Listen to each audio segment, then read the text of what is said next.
The all-new PvP seasonal world is coming to New World Aeternum, and it sounds like there's a handful of people that might actually be interested in trying it out.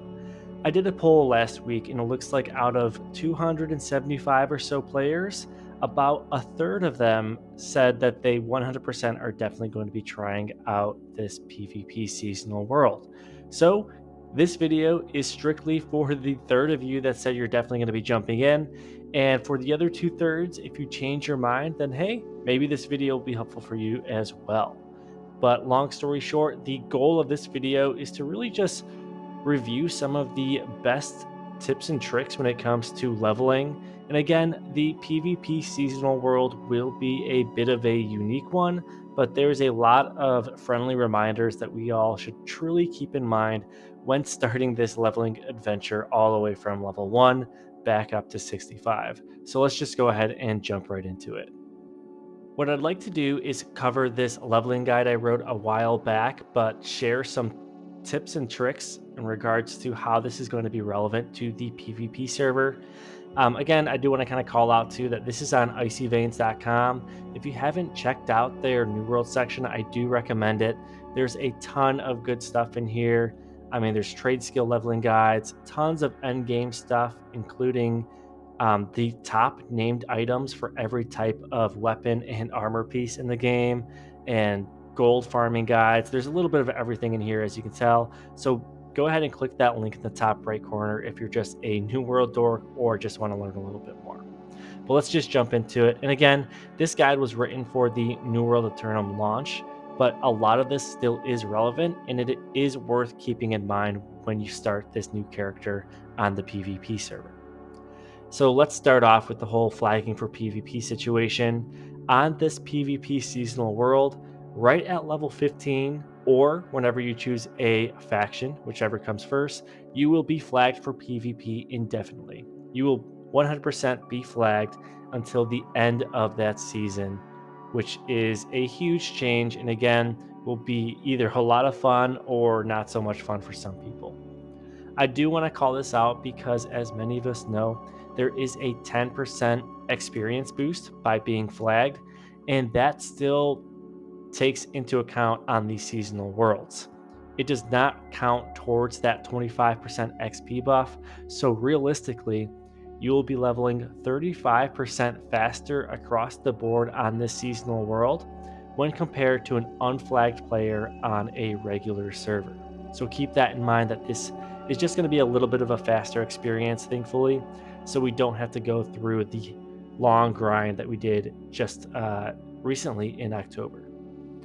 Next up, it's worth kind of calling out the power of the music trade skill, primarily because at level 25, you can unlock the All Together Now song. Again, it's just a few songs. It's super easy to hit level 25, especially with this XP buff.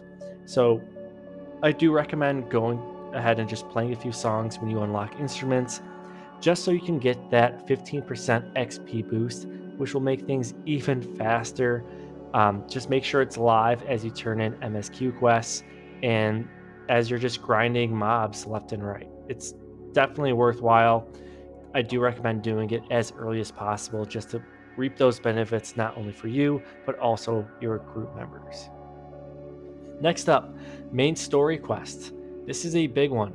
So I do want to kind of call out the fact that it is still the case that the best way to level on these seasonal worlds will be to follow through the MSQ.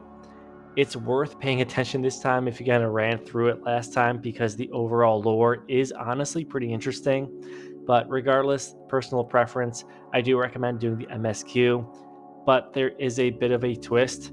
Number 3 and 4 kind of go together, especially for this PvP server. MSQ is going to be crazy. I mean, I do recommend and kind of consider that a majority of the population will be doing the same thing, which is running the MSQ. So, right at level 15 or so, a lot of people are going to be in the same area. It's going to be very contested. And I do recommend that you group up and play with friends. If you are a solo player and you are trying to level as quickly as possible on the seasonal world, you will very likely have a bad time. You are going to be targeted by groups, you're going to be targeted by individuals. If you are playing with friends, you have a better chance of surviving and actually turning in and completing quests that you have lined up in the MSQ. And if you are playing solo, it's going to be a hassle because I guarantee you there's tons and tons of companies already out there that are recruiting more and more players, and they're planning on grouping up in large groups and potentially even raids just to kind of grind through the MSQ quickly to hit level 65 and really have some PvP fun. So keep that in mind as well. Next up, unlocking your mount. Luckily, we do not have to worry about that whatsoever. You automatically will have your mount in this seasonal world, so you don't have to worry about that whatsoever. Next up, points of interest.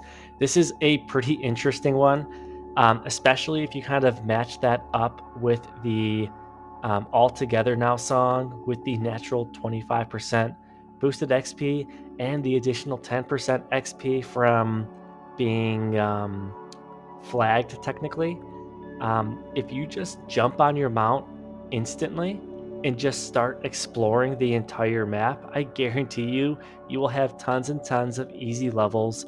Plus, you'll be unlocking a bunch of teleport locations, like fast travel points and shrines, throughout the process.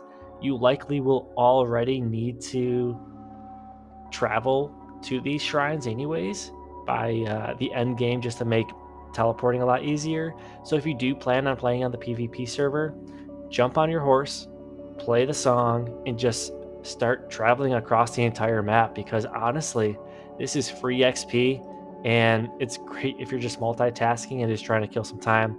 So I do recommend doing that. Next up, repeatable expedition missions.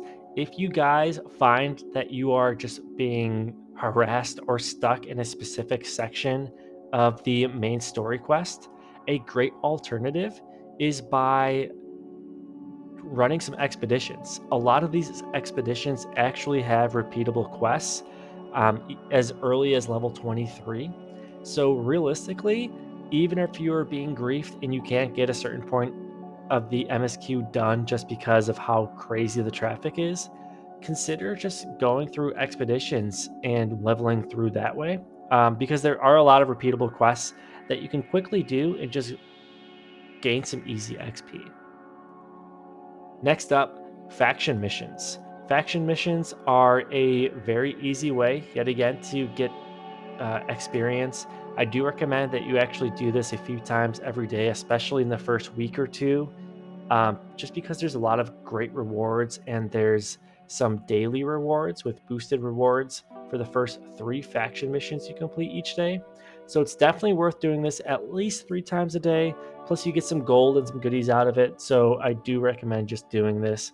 Again, if you can't find a group for expeditions and you're just getting stuck constantly with MSQ PvPers, then maybe find a town and just run some faction missions until things settle down a little bit. Next up, to corruption portals. Corruption portals are honestly going to be a bit insane. If you do like the Abyss, you're going to have to do this regardless eventually. So it's going to be kind of a hit or miss based on which server you're on. Some people are going to just go crazy and attack each other.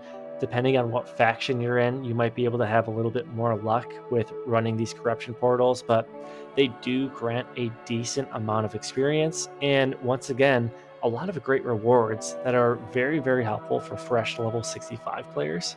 So I do recommend running some major corrupted portals once you kind of hit that level threshold. And if you have a large enough group to actually complete them. Again, it's going to be risky with PvP servers just because it's really a free for all out there. But hey, maybe you'll actually have some success there. Regardless, you're probably going to be running these down the road anyway. So the sooner you do it, the better. Plus, you'll get some experience out of the way. So might as well just kill 2 birds with one stone.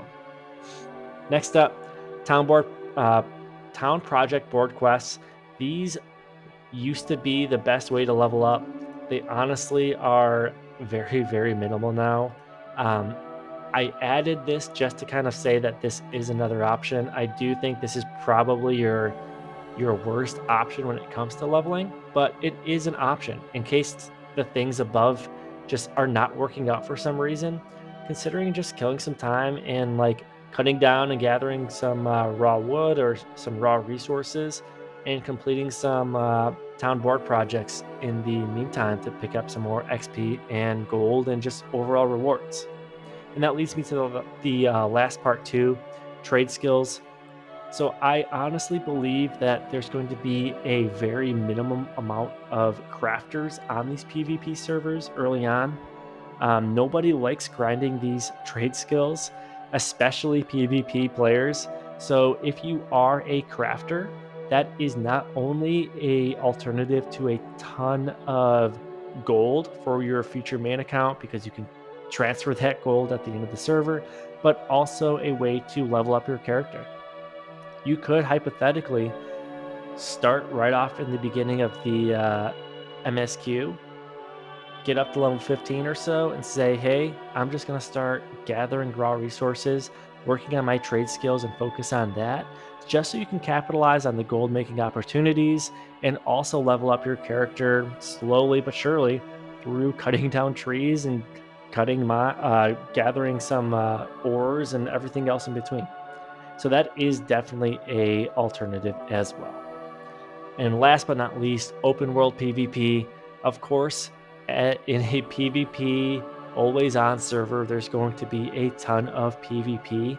So if you are interested and have a large group, as awful as it sounds, feel free to challenge other players because keep in mind, this is a PvP server. They are playing on a PvP server because they want PvP. Plus, defeating other players will actually grant you specific rewards, including weapon XP, items, and a whole lot more. So, if you do have a decent group, or even if you're solo and you're down for a little bit of a challenge and taking down another player one on one or even one on two, who knows, one on three. Just go ahead and go for it because there are a lot of rewards. I do want to you do have to keep in mind though that on these seasonal worlds, if you have some of um, the new armor, such as the Conqueror's armor or weapons, there is a chance that you can actually drop those upon death. So choose wisely on your open world PvP battles if you do have those items. If you don't have those items, then honestly, go crazy because maybe the person you're about to kill might have it, and that's just easy items for you. So again, just take it situation by situation and determine what's best for you in that given situation. And that really covers it. Again, if you guys are interested in learning a little bit more about some different guides and just tips and tricks I have, go ahead and check out this guide in the description of the video so you can just kind of explore all the different guides and just tips and tricks I have regarding New World. Thanks again, and I'll catch you guys later.